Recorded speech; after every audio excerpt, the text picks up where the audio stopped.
जय दादी की।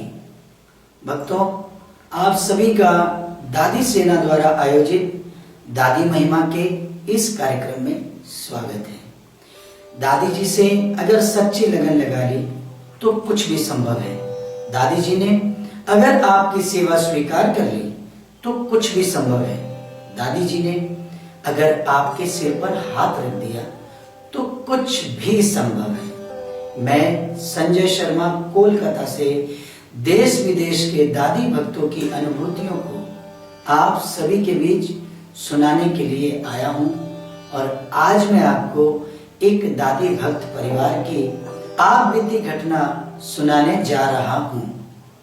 श्री राजेंद्र कुमार जी जलान, जो कि झुंझुनू राजस्थान के निवासी हैं और विगत 40 वर्षों से नेपाल के बीरगंज में अपना व्यवसाय श्री संकट मोचन स्टोर के नाम से चला रहे हैं। दादी जी के प्रति उनका पूरा परिवार समर्पित है और अपने घर में कोई भी आयोजन हो, कोई भी खुशी का अवसर हो, हमेशा दादी जी का नाम लेकर के ही वो शुरू किया करते हैं। यह घटना 2004 की है।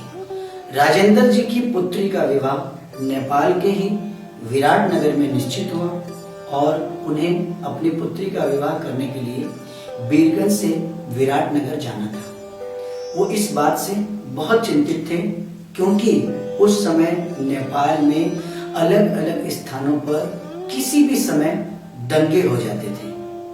विवाह करने के लिए दूरी इतनी ज्यादा थी कि वो वहां जाने के लिए परेशान थे कि कहीं रास्ते में किसी कारणवश अगर किसी स्थान पर दंगा हो गया तो कैसे वो ये सारा कार्य पूरा कर पाएंगे। इसके लिए दादी जी से वो प्रार्थना कर रहे थे कि दादी कोई ऐसी कृपा हो जाए जिससे उनका कार्य बड़े ही सुचारू रूप से और बड़े ही सरलता से संपन्न हो।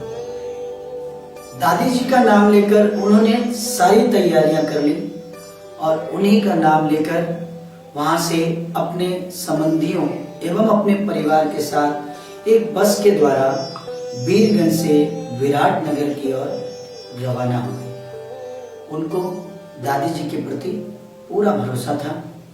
रास्ते में राजेंद्र जी अपनी पत्नी के पास बैठे हुए थे, तभी अचानक बस में सवार एक महिला उनके पास आई और उन्होंने आकर राजेंद्र जी की धर्मपत्नी मधु जी से कहा कि तुम सब लोग बस में बैठ करके जा रहे हो और मुझे इस बस में खड़े होकर जाना पड़ेगा। इस पर राजेंद्र जी को आश्चर्य हुआ कि उस बस में लगभग सभी के बैठने के लिए स्थान था। कोई भी ऐसा व्यक्ति नहीं था जो बस में खड़ा हो। फिर उस महिला ने ऐसा आकर क्यों कहा?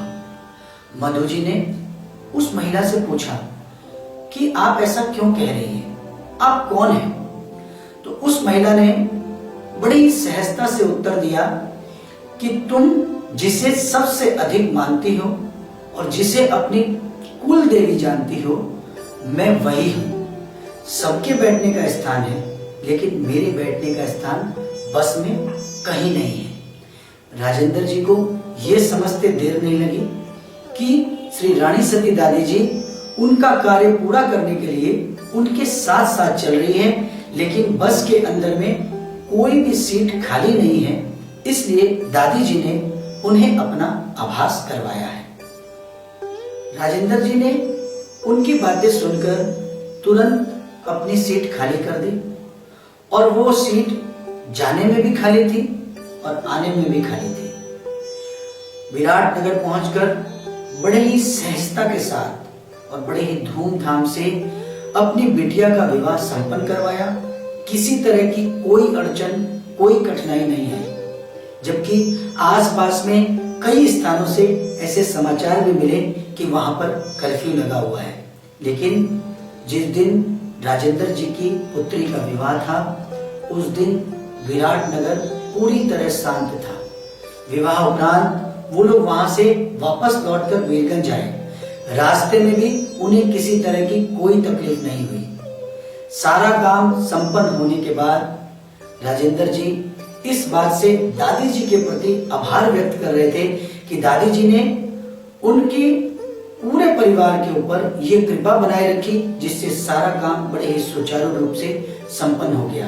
और आज तक राजेंद्र जी इस बात को याद करते हुए दादी जी का धन्यवाद कर रहे हैं। राजेंद्र जी को तो दादी जी के प्रति अटूट विश्वास था और ऐसा विश्वास हर दादी भक्त को रहता है।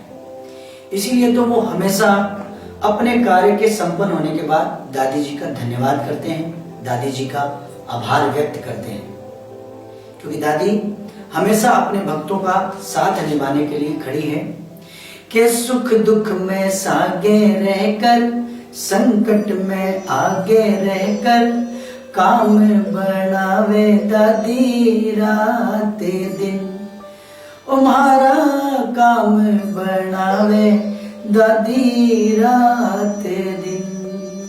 रात दिन दादी अपने भक्तों की रखवाली करने के लिए खड़ी है।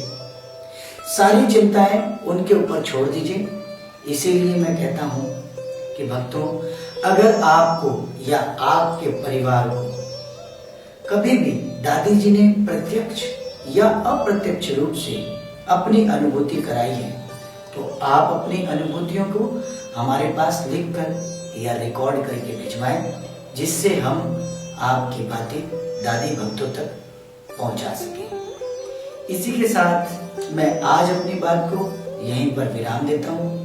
अगले रविवार प्रातः 11 बजे दादी सेना के द्वारा आयोजित दादी महिमा के इस कार्यक्रम के माध्यम से मैं आप सभी के बीच फिर से दादी भक्तों की अनुभूतियों को लेकर उपस्थित रहूंगा। और जाते जाते एक बार फिर से वही कहता हूं कि जगा लो ऐसी भक्ति की प्यास कि दादी जी रखे आपको अपने पास। तब तक के लिए जय दादी।